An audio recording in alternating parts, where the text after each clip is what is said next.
Everybody, thank you for joining us.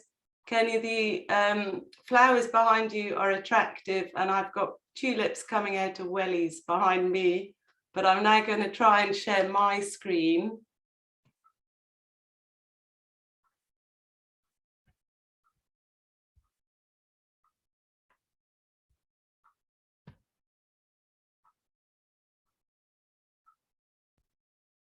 Can you see it okay? And can you hear me okay?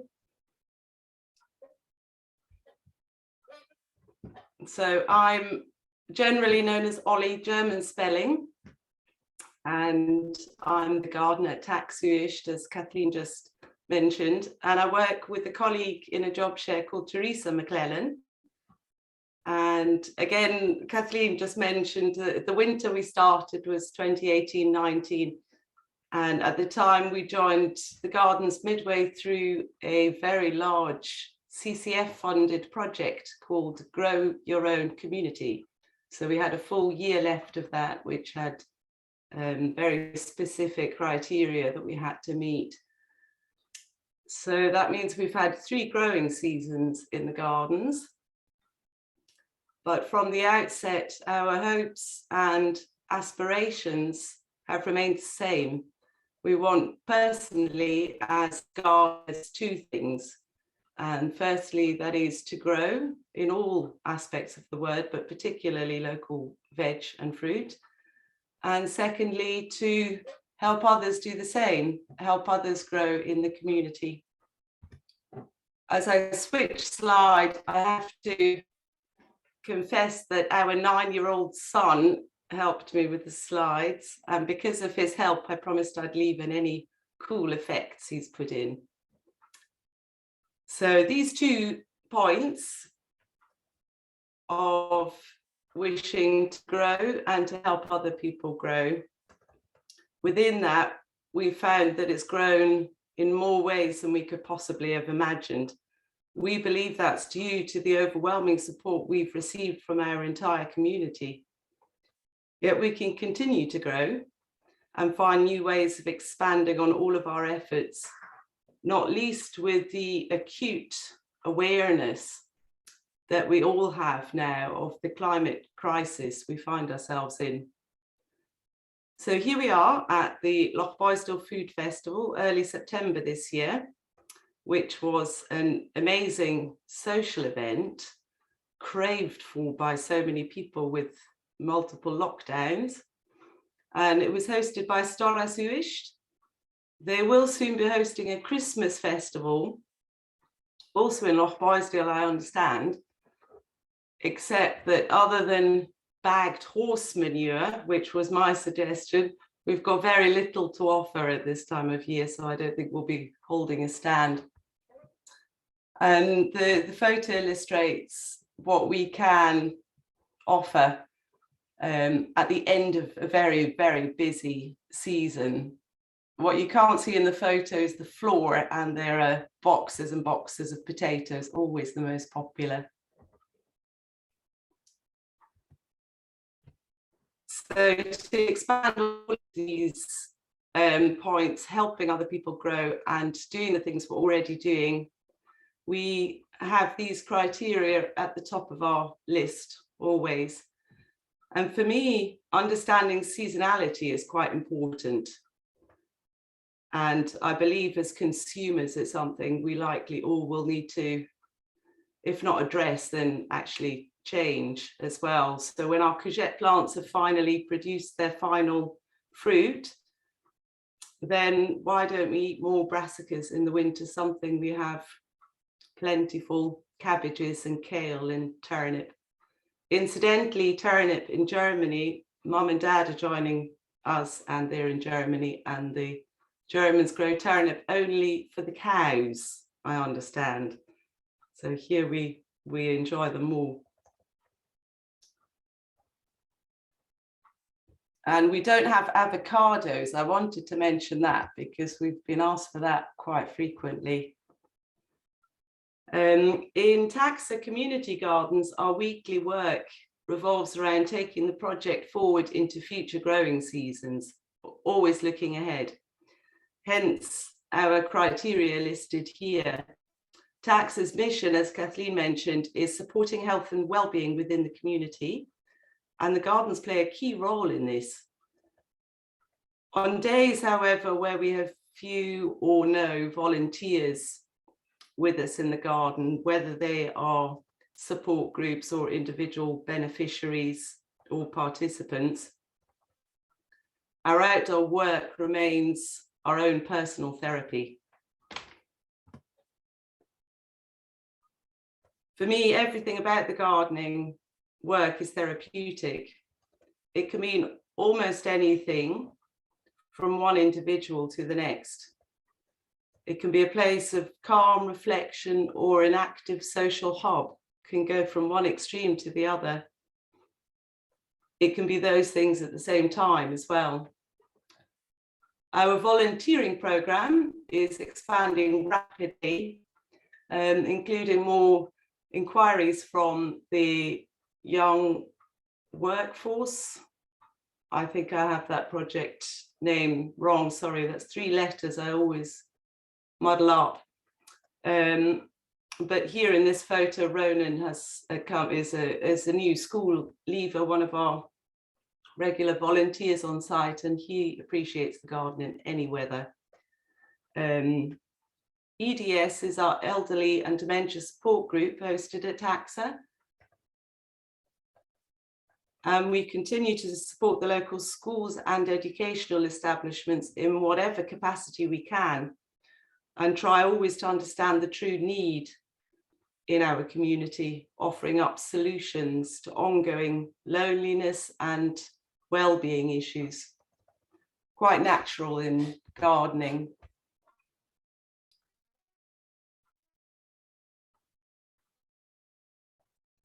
So for me, the garden environment is an ideal classroom with hands-on opportunities for learning of all ages. We've had a lot of involvement with the Uist schools' gardens and at times with their eco committees. And I found that the younger generation have unlimited energy for gardening and often take home their practical skills learned in masterclasses or golden time activities. They take it home and teach their parents and siblings and relations.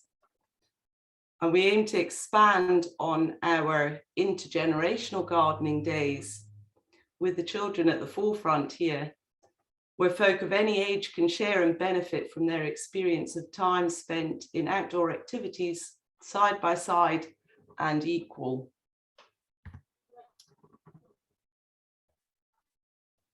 There are many new projects underway in local food production and distribution in Uist and across the islands, across the country even. Here are 2 that we'll be involved in next year. One is the internship for a graduate funded by the Pebble Trust, and the purpose of that will be to create a Uist food map. And then we have for food, where we will be a hub for Uist. So they're hosting the Neighbour Food Project, and will be one of 2 collection hubs in Uist, the other of which will be in Lochboisdale, South Uist, where people can tap into a central delivery and pickup location, us being one of them, ordering not just garden produce, but any local produce, mostly perishables here listed, for example, fruit, shellfish, fish and meat. So we're really excited about that. It's an exciting project starting next year. That's a cool effect. Does anyone recognize this man? Mac Sweeney. If you've seen it, then apologies for all of the absolutelys included. Although I did promise Dr. Anardi that I wouldn't apologise, and I don't know if she's made it, if she's joined us. So if she has, apologies for the apologies. I put this in as it's got some great filming of our recycling efforts. So MacSwingo's Green was aired a few weeks back, and it's now up on BBC iPlayer. So I've put the URL down at the bottom if anybody's interested. And we appear in it from, I believe, 24 minutes onwards. The whole show is interesting, but their filming is spectacular, and it shows the garden off.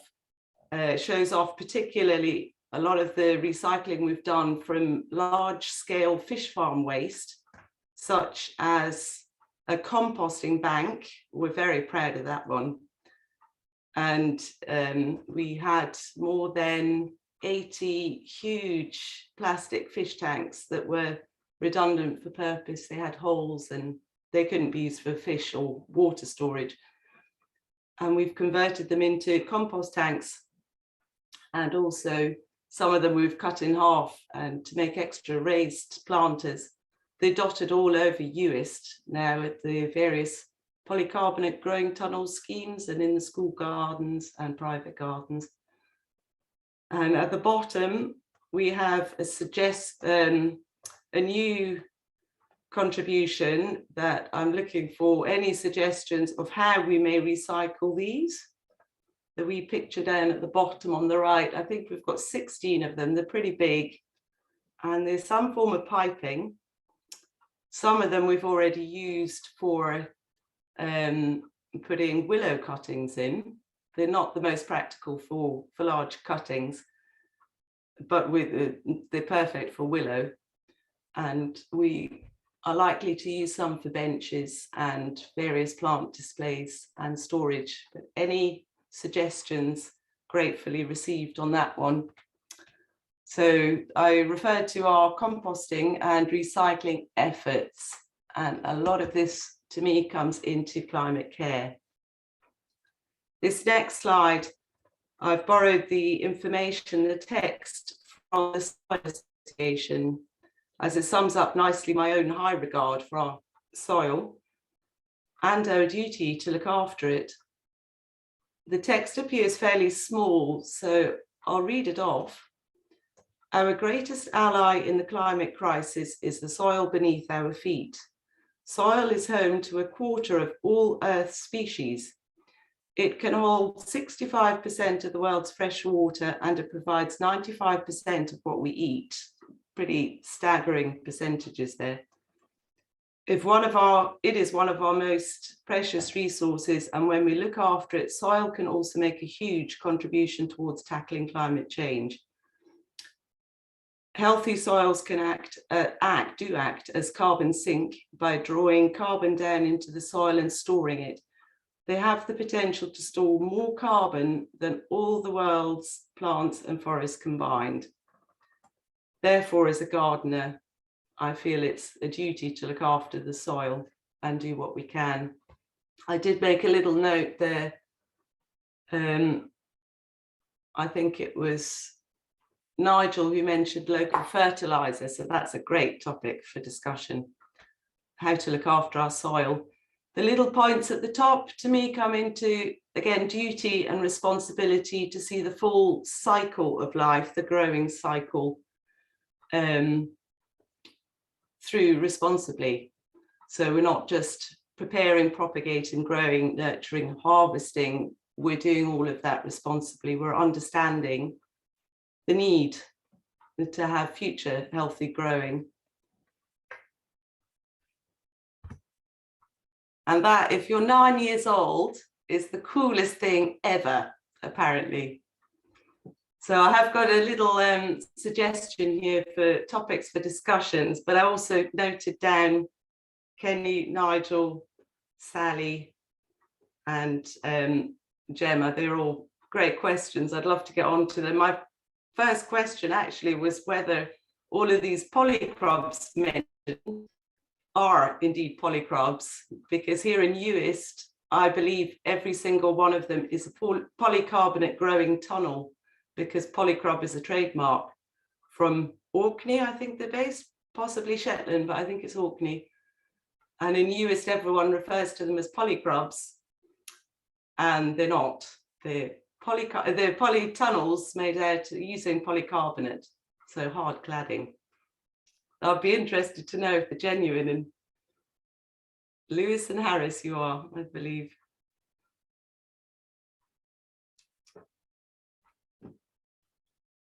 Kathleen, you look ready to take over. Would you like to? Yeah, no, I realized I was on mute there, sorry. That was excellent and so interesting to hear what's happening. I do a lot of outside growing, but I don't have any polycarbonate tunnels yet. But yeah, we'll open it up to everyone just to ask a few questions and to feedback on what kind of tunnel, whether it is a polycrub or not, is the first question. But I've also, before I do that, I have noticed that Jim has put a comment in the chat regarding the small bits of pipe that you were asking for ideas on. Yes. So she's saying, could they be used for insect gardens, bird houses, or feeders? All of them, excellent suggestions.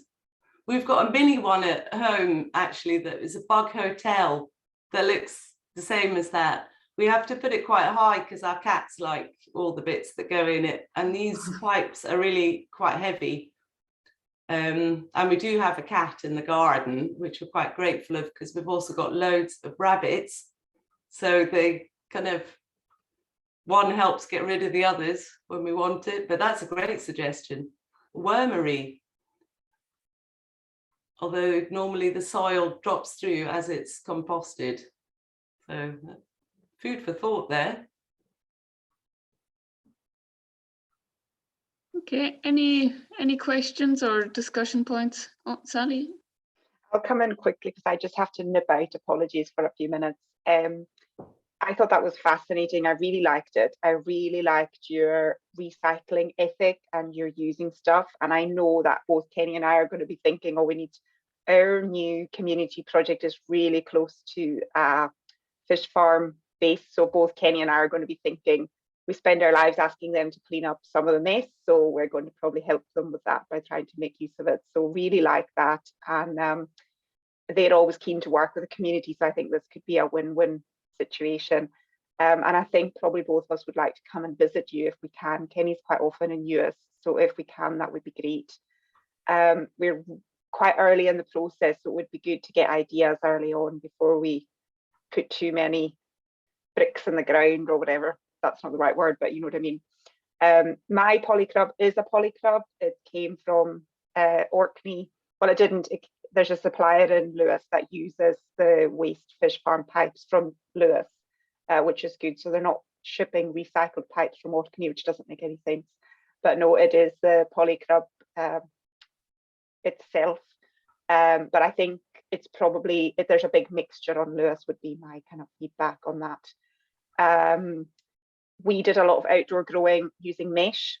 And we still do. So we have 5 beds outside with mesh, and we found that absolutely excellent. So we use old water pipe to make the hoops, and we put the mesh over, and we've loved that. And we're kind of now moving to a polycrub to try and extend our season and be able to get a bit more variety.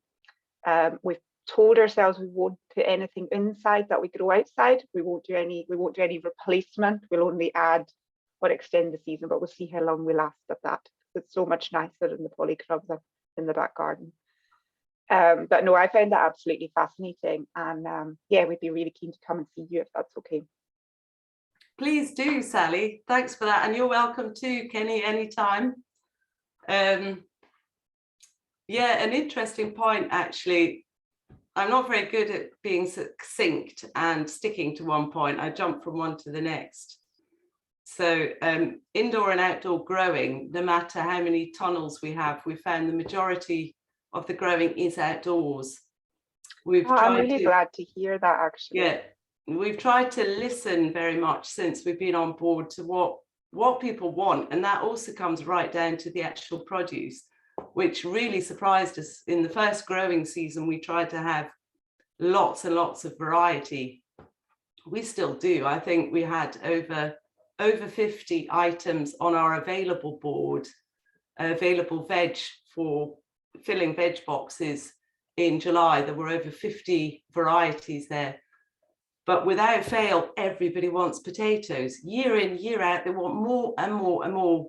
And assumed everyone had their own potatoes. We have potatoes not just in the garden at home, but also on the macha, and most people I know have the same, but not everyone's got a croft. And the demand for basic larder staples are just, it's phenomenal. So if you ever need a crowd coming in, just say you've got potatoes. So for indoor and outdoor, most of the space will always be outdoors. I think folk sometimes can underestimate the growing potential we have in Uist. So the mesh, I just wanted to check, is that netting mesh? So it's EnviroMesh. So it's which you can get through, you can buy it at Lewis Crofters, but actually the majority of what I have is, I don't know if you've been on the mainland, like Perthshire type areas, and you see the kind of carrot, big carrot crops, and they've got the mesh over them that sort of expands. So it's actually secondhand from a farm that a couple of people bought, and then we've kind of split it up between us. But it is basically EnviroMesh. So one of them, we had to buy a new one, and we got it from the crofters, and it was just called EnviroMesh. So it's not just, it's keeping pests out.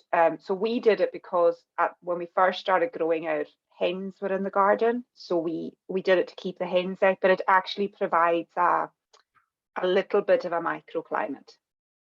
Yeah, so it sounds almost like a fleece then. So the light would come through.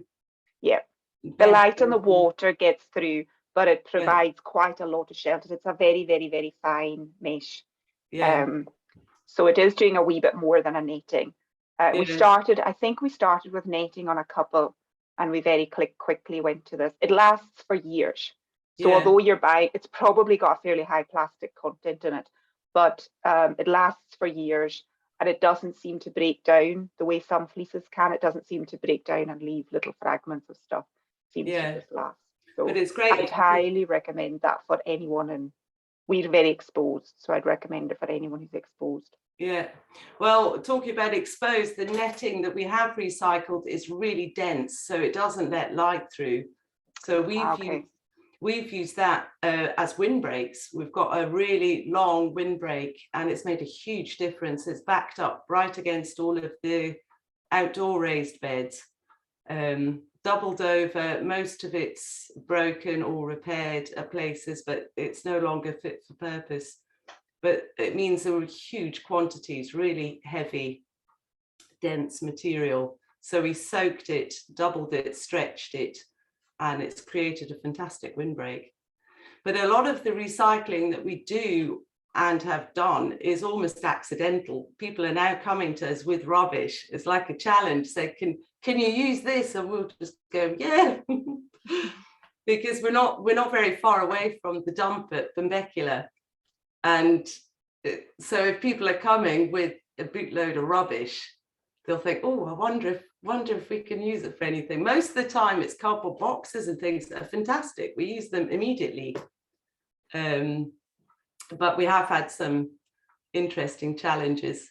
Lots of small scale recycling as well. So plastic punnets and bottles and pots and things like that, all of which we'll put seedlings in, plants, if it's got drainage, or we use them for filling up our veg products. So like punnets of tomatoes or whatever we've got at the time. So some of it's almost accidental. And I think since the McSween show, I think that's why we got these new pipes, because now they're coming to us rather than us going, what are you going to dump? Can we try and do something with it? And great that they're polycrobs. I think it's a Uist thing that everyone calls it polycrob instead of polycarbonate grown tunnel. It's a bit more boring. We're actually got a big, sorry, Kenny, 1 minute, I'm distracted again, a big refurbishment for our current polytunnel, which we've reclad with the thin polythene covering. The frame's has always been far too big for soft polythene, which means it's been storm damaged every year. It's like sails flapping in the wind, and it's really big to reskin. So we've just got funding through, and that's going ahead weather dependent and contractors dependent. The two have to coincide, and then we should have a second polycarbonate growing tunnel. Yes, Kenny? Well, thank you. I'm seeing Sally has just gone, but first of all, thank you for an excellent presentation. I found that really interesting. So thank you for that, Ollie. Thank you. And the first note, I've got a few wee notes that I was scribbling down as you were going. And the first thing I've done with 2 asterisks was Tagsa Uibhist visit, which really ties in with the first thing Sally said, that we really need to visit you guys and see what you're doing, which seems to be a fantastic project. The other questions I had was, basically I've got 3 questions. One of them is, what is the entire area that you're dealing with, or the rough kind of area? And if you could, it would be interesting to find out what your funding sources are and who are paid employees, or where the funding from that comes from, and also the volunteer input that you have. That's great, Kenny. Thanks for that. I'll start with the funding bit because that's probably the least interesting. It's down to me is the answer for that. When we joined, we had, there was a gardener who was in a full-time post, but she left quite a long time before we joined. So the gardens had been neglected, but they did have this big CCF funding. So they really needed someone to come and fulfill that criteria. And myself and my colleague both have young children. They're a bit bigger now, but still the youngest are at primary school. So we said we could try and do it together, and it's continued from there. So the project's grown. The CCF project ended right at the start of the first lockdown, so at the end of the tax year 2020. And part of the project at the time was there were various outcomes, but the biggest for us was significantly improving climate literacy in 350 plus school-aged children. So we were very involved with the school gardens to the point of setting them all up. The beds were actually built and raised, and they've all got little Kida houses, or I think all of them, at least 3. I've got a little Kida house in their garden. And that was the connection with the eco committees as well. So because that project ended just before lockdown, we didn't want to pull the plug on supporting them. And we ended up managing to get good quantity basic crops into all of the gardens. So they had a good harvest to come back to in the August. But before that finished, we knew that if we didn't get any other funding in place, that was the ends of it. So our responsibilities by that point were already pretty stretched, and we really had to dedicate our actual time to the East Camp Trust Tagsa Uibhist garden. I've just brought up one slide that gives an aerial viewpoint that's taken from the bunker roof. So that shows most of the back end of our growing. Can you see that? I think I'm still sharing my screen. Yeah, the back end of the garden, and it's a big loop. So there you can see the top left-hand corner, the windbreak as well. If you continue that windbreak along at least the same distance again, that also covers the rest of the gardens, which include community growing spaces that we've kept. So like allotments, if you like, and a really big Kida house. It's double spanned. So we've tried to keep that space available for community growers, and it's incredibly popular. We've just been going through the waiting list now for next season. So the fundraising was, which I'd never done before actually, but that was more successful than I had expected. And this year we've got a new CEO come on board at Tagsa, Chris McLully. He's moved over with his family from Kenya, but he's from Uist himself. And he is also helping with the fundraising now. So we're in a pretty stable position at the moment. We believe we're covered till March 23. And we've just been awarded a new grant from the National Lottery, Together for Our Planet. And that's really because of the conservational work we're doing. Climate care, I like to refer to it as, being aware of all of the things we can do, and just to try and pass that on to others. It can be quite simple steps, and I think people like just to have suggestions. Don't know if that covers everything. I scribbled recycling down and an aerial shot. Does that help? Yes, thanks very much for that, Ellie. Yeah, Ollie, thank you. It's interesting. You mentioned a lot on potatoes there, which, like you, I always think everyone has enough potatoes, but obviously that's not the case. Do you grow these? Are they in the field or are they in your raised beds? Or well, the site we're on at East Camp here, it used to be a military site. So this photo was taken from the top of an old war bunker. And we've tested the soil depth on nearly every square foot of the gardens, and it's incredibly shallow. There's either concrete, or at places there's even tarmac.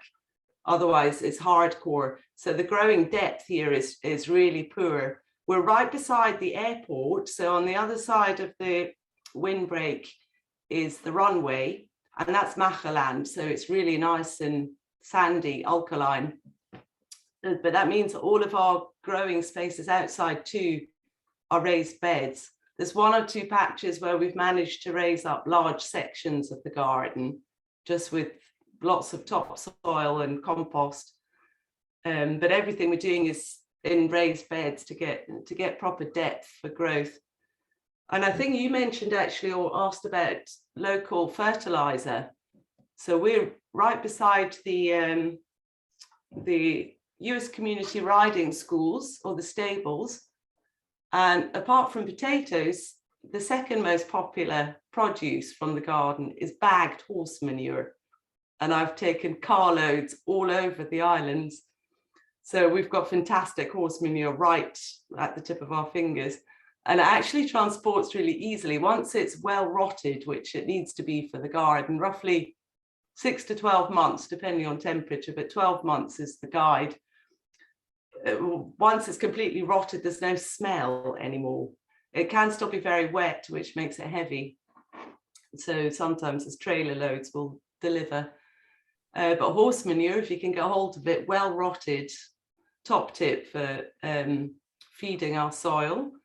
And of course, seaweed, and that's back to potatoes. So potatoes will take anything. The more of it, the better. So seaweed and manure and compost, all of it in. Just keep topping the beds up. Some of the crops are fussier than others. Most of the root crops will be more specific, especially carrots. They're the most fussy. Don't give them anything, as neutral as possible.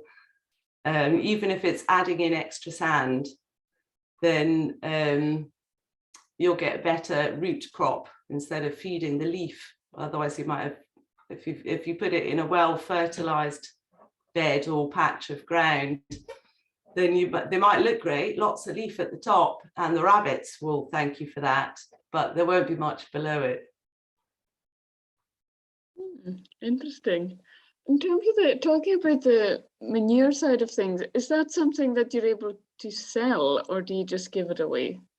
Yeah, so the wee slide there at Loch Boisdale Food Festival, that mentioned seasonality, affordability, accessibility, everything. Just make it available to everyone. We quickly realized that lots of people could benefit, not just from tips and help, but also from all of the produce. So again, it's been almost accidental that we've turned into a kind of impromptu island nursery, lots of plants, etc. I'm going off the point again. Remind me where we started. No, just wondering on like the financial side of, Yes. are you able to sell any of the, Yeah. do you sell the So- produce and do you sell the manure? Yeah, Or- so we quickly established there was a demand for all of this, and we wanted to make sure it was accessible. So people want to pay, but we don't want payment to deter anyone. So if there's someone that can't afford something, we don't want fixed prices, which might put them off. We also have on East Campsite, the Uist Food Bank. So we have an open invitation to them of garden produce, obviously dependent on availability. We might have great cabbages one week and loads of potatoes the next. Gratis, free of charge. So any payment that we do receive is on donation, and we've set that since the beginning. In fact, in the first lockdown, I set up a contactless cash payment drive-through, which was just pick up everything laid out on a help yourself basis, from plants to bags of manure to fresh vegetables that were ready to take home. And we even had an extra track built in, so you could go one vehicle at a time through the loop, take what you want. And the contactless system was a bucket with a flap over the top for the wind, a drop in. You don't need to touch anything if you wish. It's not mandatory.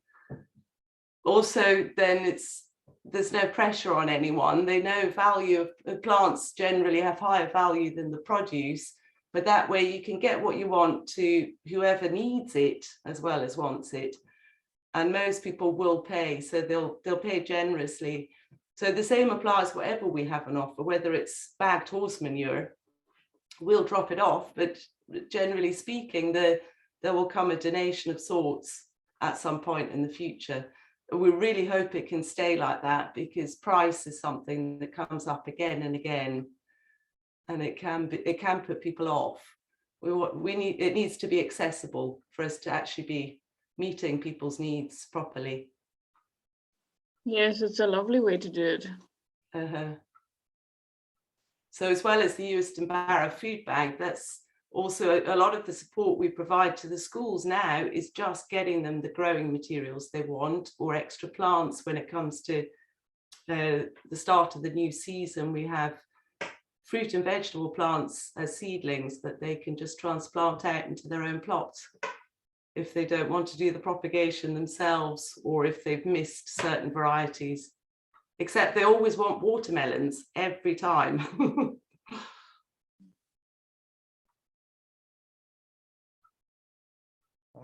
Just another one, Ollie. How many people do you need to run this place as a viable ongoing project? That's a great question, because I sometimes feel like the two of us, myself and Teresa, part-time each, particularly in the growing season, we might be doing the work of a dozen people. But we also know that people want to help us with that work, and the volunteering program is really expanding fast now, because people are asking us, can they help us? So we're finding ways of finding help without necessarily having to have paid staff. We do think it's really important to have paid positions though, because if everything was reliant on volunteering, it's quite unrealistic to have a stable future. There needs to be somebody keeping an eye on the bigger picture, if you like. But it could be unlimited. You could have different roles set for all sorts of things. I've proposed for volunteer coordinators, for allotment group coordinators, for extra labour. We try and get a little pot in the budget every year for our big winter jobs, I call them, all the when we need men and machines to come in. We've got a digger man that comes and helps us out, and a delivery man that brings us seaweed. They would probably do it anyway, but it's nice to be able to to give them their due for that. So we usually try and get an extra labour pot in there. So staff, I couldn't say a number, unlimited.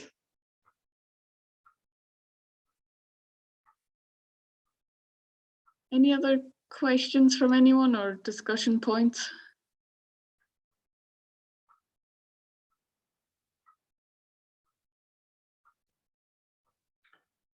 I'll throw another one in. I was interested to see the slide you had from, I think it was Tagsa Uibhist wanting to have Tagsa and another outlet in Uist and expanding the product range into meat and fish and shellfish. How do you see that developing, Ollie? And, you know, I've always thought that we should be doing more. We can do more on vegetable production. I always feel we should be doing more on meat and fish production rather than exporting all our products to the mainland as live and then coming back as meat and processed fish. I think it's, sorry, Sorry, you're still going. Just how do you see that going forward and developing? I think it's very hard to predict because there's a lot of need and desire to move all of this. Although in Uist, you don't actually need to, or in the islands on the whole, you don't need to look very far back in history. I think only 2 generations to see how much more sufficient the islanders were for themselves. And I think that now the crofters, they're still great at making sure they're completely self-sufficient for their animals, for their livestock, feeding them grains, etc. But as far as I'm aware, all of the main crops are still imported to the islands. Flour, there's no flour produced here. However, looking back to the generations, they had just about everything they needed. And I think the same can be said for, certainly for the meat slaughtering. Now there's no abattoirs here. The fish as well, I'm sure the fishermen, they had what they needed for their own families. So this is quite exciting with what Tagsa Uibhist are doing. And they wanted a 3rd hub as well, because there's no point being located for North Uist. But next year will be a bit of a pilot project to see what the demand is and how many people use it and how many producers tap into that, because they can be small or large. I think the bakery, for example, has got quite a good distribution system already, but there are a lot of smaller producers who we hope will tap into it. But they can probably only expand on that if there's the demand for consumption. So it's really a full circle. So yeah, it's a bit of an unknown. People are keen for it, and we'll wait and see. Yeah, it's quite an exciting one, and I think all the other communities across the islands will be keeping a close eye on how it goes in the next year. Yeah, there are quite a few local growing initiatives as well to get more across the communities. So we're always restricted by what we have in front of us. For us, that's the actual community gardens site, the main one, which is why we try and support all of the outreach projects, even if it's unofficial now, just to help people keep going. And well, I think North Uist Primary School are quite a good example with this. So they've got a great team of volunteers. The main volunteer had no involvement with the school at all. She didn't have any children there. And they've just taken the whole idea and run with it. So they've had open invitations, garden sales, I think every Saturday through July, August, September, where the community have come in and purchased the produce. So there's been a bit of that, or maybe a little bit more each season. It's often dependent on people though. So if it's within the schools, if you need an active either volunteer or staff member to push it and drive it forward. because there's so much more potential. The school kitchens don't use the produce as they should. We had a couple of the dinner ladies came out looking for herbs once in Dhalabroig, and we said, yeah, but we've got all of this as well. There's potatoes, there's turnip, there's onions, leeks, garlic. They couldn't believe what was all in the garden, but they had the deliveries coming in as booked through the council. I don't know exactly how they decide that, but they could be used so much more, the gardens. Yeah, I think that's a good point in terms of tomorrow we've got a session which is looking really at policy and how to help communities through changing what the government support or how government and local councils support communities. And I think you're touching on one of the things that would be good is, I suppose, the council at the moment use a set contractor for all their food across the schools. I don't know. Do they I think so, but I'm not sure exactly how that works. Yeah, would be good to tie in with communities maybe on that. Is there anything else like that point that you think is worth raising or discussing? Well, when we joined the CCF project that was setting up the school gardens, there was a second full-time gardener based at Uisteach, the high school, and they have another polycarbonate tunnel at the back. And that's always been a bit of a niggle at the back of our minds, because we were pushing and pushing for that to carry on when the CCF funding ended. And there was a lot of goodwill and promises made on the council's behalf, but nothing ever happened. It just went to, it's not being completely neglected, but it's not being used the way it should.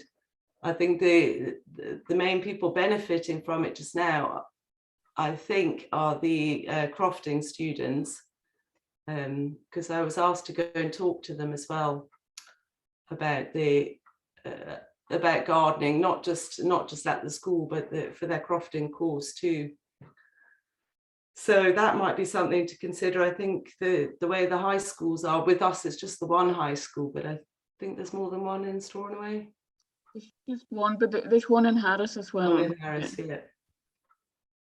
Okay, yeah. Is there a network of community gardens or any sort of link up between them across the islands, do you know? Well, in Uist, I think we would be the connection. So the same big project where we were helping set the schools up, it also included setting up 8 polycarbonate tunnels, community growing schemes, and they're dotted from as far north as Berneray, not quite down to Eriskay. I think the further south is Lochboisdale. And that was setting up like mini community growing schemes. And again, it depends very much on the individuals involved. We could fund a support worker for the first growing season. And that was it. It was just to get them set up and going. So there is a connection in that way, that the funding for that stemmed back to our project, and we keep in touch with all growers. It's all unofficial, and it's all just out of goodwill to try and keep people going.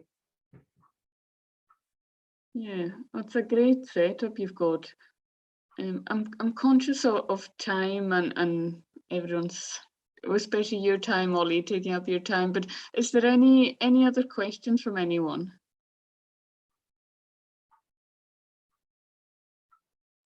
No. Sorry, Catherine. I guess for me, I'm just interested in, and I'm very happy to have this conversation privately with Ollie, so we're not taking up too much of her time. But I'm interested in the sort of very beginnings of it, because obviously with my community, it was like an idea that came out of somebody's head, that they didn't envision anything happening in the immediate future. They thought that, you know, it would be years down the line before they would even raise this subject. So we haven't identified anybody in the community yet that has the sort of passion and drive that Ollie has to kind of drive this forward. So I guess I'm just really kind of keen to understand about the beginnings of the project and getting the right people involved to keep it going. Yeah, it's a great point, Gemma. I'm not sure if I can answer it entirely. My knowledge of the early days gets more vague as it goes back in time. But my understanding is that having an organisation behind you, so an employee of that organisation to have the original vision.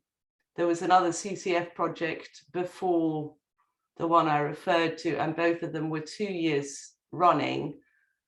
There was another pilot scheme before that, but I believe that all of them fell under Tagsa Uibhist at the time. And Tagsa Uibhist has also changed management several times since we've been on board, and I think in recent years that's stabilized a lot. So there's a word I referred to recently, following our mission like the North Star. If you've got a North Star that you can follow, that's great. For us, that was Tagsa management. So they approached us, and then it was up to us to work out the steps from there. So the initial steps had to tick off all the boxes for the big project, but we were quickly conscious that the community gardens desperately needed to be restored, developed, and something worked out for future growing. It's possible that in years ahead there won't be any funded project, and therefore we still have the community growing group on board.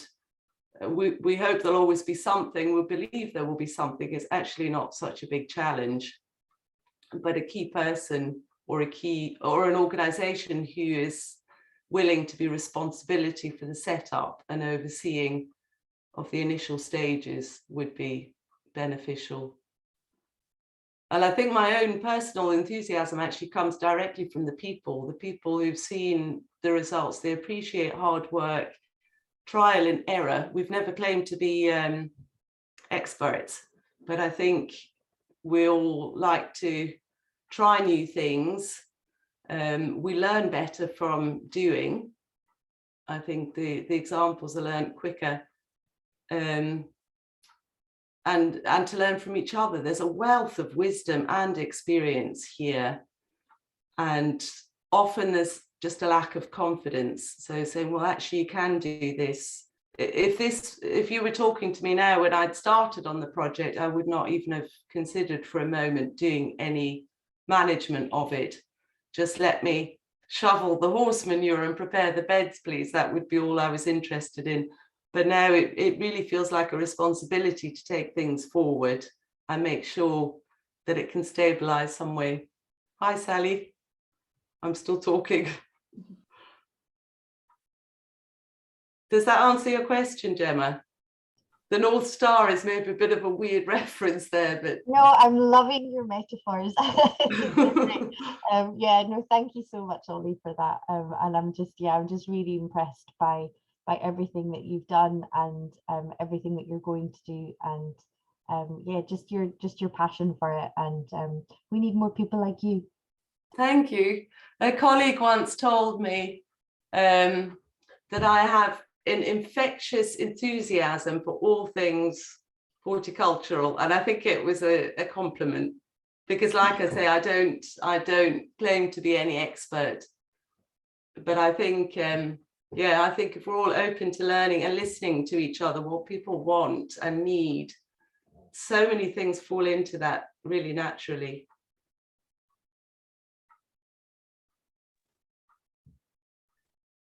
I think, Gemma, you need to join Sally and I on our trip to Uist, and then we can get all the information we need. Yeah, I think that would be a great idea, actually, just a road trip.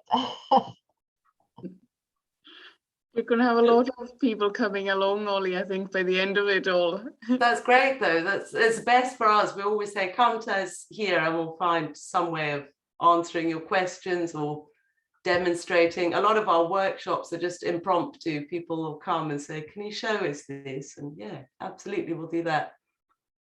You might be interested, thinking about the site actually, Kenny. You might be interested in the MacLennan show on BBC iPlayer. I don't mean to promote us, but I was impressed by their filming, and they did take us on the hop a bit. I thought that McSween wanted for us to convince him why he should grow his own produce, that it tastes better and it's not that great an effort, all the effort's worth it, etc. But they were just interested in all the recycling and composting, or I think he was impressed by the composting bank. But the filming is fantastic, and they did drone filming as well, so there's from above, and that gives you an idea of the size of the land, which wasn't all developed at all back in the winter of 2018-19. So all of what's currently on this photo here, the right hand side, we've all developed. It was just rough scrubland. And we're going to do a new windbreak behind it this year. Yeah. Okay, well, I think that's been an excellent discussion and very interesting to hear what Tagsa Uibhist are doing and what you're continuing to do. And especially, I'm just seeing that intergenerational gardening. We didn't even touch on that, but that's another great idea, which I think can go across lots of different themes, but is probably a really good one to start with in terms of gardening, because everyone's interested in getting outside and getting together in that way. So it's just been a really good session, and thanks to you, Ollie, for coming along and sharing your experience with us, but also thanks to everyone else for joining and contributing too. Thank you very much.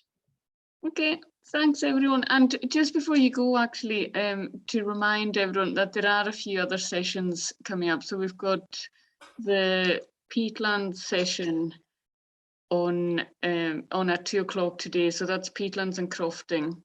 And then we've got Horticulture in the evening, and they're looking at, also they've been doing quite a lot on growing, and they've got their own tree nursery. So that's quite interesting to see what they've been doing on the trees side of things. And then tomorrow we've got an adaptation session on climate change and the question time at 1 o'clock.